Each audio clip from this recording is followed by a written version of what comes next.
আসসালামু আলাইকুম প্রিয় ফুটবল ফ্যান্স। অ্যাস্টন ভিলার সর্বশেষ ম্যাচটা কি আপনি দেখেছেন?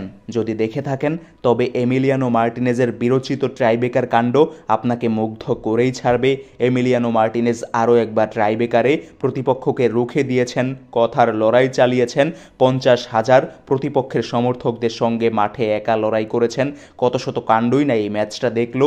হ্যাঁ, ইউরোপা কনফারেন্স লিগে কোয়ার্টার ফাইনালে লস লিলের বিপক্ষে সেকেন্ড লেগের ম্যাচটার কথা বলছিলাম। ফার্স্ট লেগে অ্যাস্টন ভিলা 2-1 গোলে জয় পেয়ে লিডেই ছিল, তবে সেকেন্ড লেগে 120 মিনিটের লড়াইয়ে তারা কিন্তু 2-1 গোলে হেরে অ্যাগ্রিগেট ব্যবধান তখন 3-3 হয়, আর তাই ম্যাচটা ট্রাইবেকারে গড়ায়। আর ট্রাইবেকার কাণ্ড এমিলিয়ানো মার্টিনেজকে আরও একবার অনেক ফ্যানদের মনেই তাকে স্মরণ করিয়ে রাখতে বাধ্য করবে। বিশেষত ফরাসি ফ্যানরা তো তার এই দুঃসহ পেনাল্টি সেভগুলো আরও একবার ভুলে যেতে চাইবেন। আরও একবার বলছি, কারণ 2022 কাতার বিশ্বকাপে এই ফ্রান্সকে হারিয়েই তো আর্জেন্টিনা বিশ্ব চ্যাম্পিয়ন হয়েছিল। ট্রাইবেকারে এমিলিয়ানো মার্টিনেজের সেই বিরচিত সেভটার কথা যেমন মনে আছে, তার কথার লড়াই, তার উদযাপন, সব কিছুই আসলে ফ্রেঞ্চ ফ্যানরা কিভাবে সহ্য করবেন। এমিলিয়ানো মার্টিনেজে তাদের একটা অ্যালার্জি আছে, আর তাই পুরো 90 মিনিট জুড়েই লস লিলের সমর্থকরা মার্টিনেজকে দুয়ধ্বনি দিয়েছেন। তার লজ্জা শরম আছে কিনা এই টাইপের কটূক্তি পর্যন্ত করেছেন, ব্যানার প্লে কার্ড নিয়ে এসেছেন। আর এমন একটা বৈরী পরিবেশেও মার্টিনেজ কতটা মাথা ঠান্ডা রেখেছেন, 90 মিনিট পেরিয়ে 120 মিনিট পর্যন্ত লড়াই করার সক্ষমতা দেখিয়েছেন, ভেঙে পড়েননি।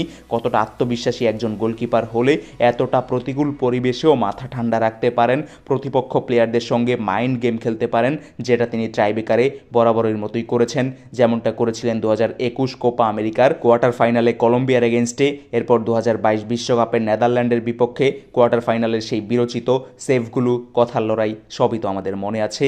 এরপর ফাইনালেও দুর্দান্ত জয়, ফ্রান্সকে হারিয়েছিল আর্জেন্টিনা, যেখানে এমি মার্টিনেজের দুর্দান্ত একটা পেনাল্টি সেভ এবং অগেরিয়া চুয়েমেনিকে পোস্টের বাইরে দিয়ে মারতে বাধ্য করার মতো ঘটনা আমাদের সকলেরই জানা। আর এদিন দেখলাম ট্রাইবেকারে এমিলিয়ানো মার্টিনেজের আরও একটা চিরচেনা পারফরমেন্স, যেখানে তিনি প্রতিপক্ষ প্লেয়ারের সঙ্গে যেমন কথার লড়াই ঘটিয়েছেন, ঠিক তেমনই পেনাল্টি সেভ করার পর 50,000 দর্শক যারা এমি মার্টিনেজকে রীতিমতো 120 মিনিট জুড়েই দুয়ধ্বনি দিচ্ছিল, তাদেরকে চুপ করতে ইঙ্গিত করেছেন, যেটা রেফারি ভালোভাবে নেননি। তাকে দ্বিতীয় হলুদ কার্ড দেখানো হয়েছে, তবে 120 মিনিটের পর দ্বিতীয় হলুদ কার্ড দেখলে সেটা আর লাল কার্ডে পরিণত হবে না, সেটা একটা হলুদ কার্ড হিসেবেই গণ্য হবে। আর ফুটবলীয় এই নিয়মেই মার্টিনেজকে মাঠ ছেড়ে যেতে হয়নি 2টা হলুদ কার্ড দেখার পরও। তবে 2টা হলুদ কার্ড দেখার পরও এমি মার্টিনেজের মতো ফুটবলাররা কি আসলে দমে যান? মোটেও না। এরপরও তিনি কথার লড়াই চালিয়েছেন। একটা সময় দুদলই যখন 4টা করে পেনাল্টি কিক নিয়েছে, তখন স্কোরলাইন ছিল 3-3।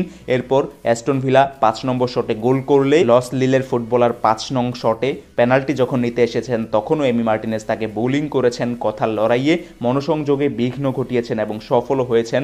তার পেনাল্টিও এমি মার্টিনেজ রুখে দিয়েছেন। কতটা মাইন্ড গেম একজন গোলকিপার আসলে খেলতে পারেন।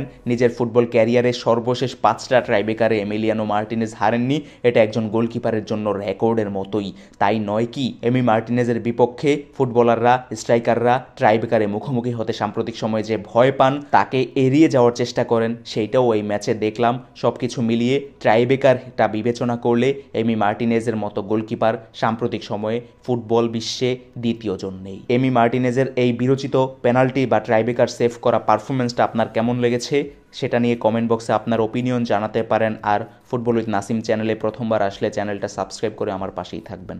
ধন্যবাদ সবাইকে।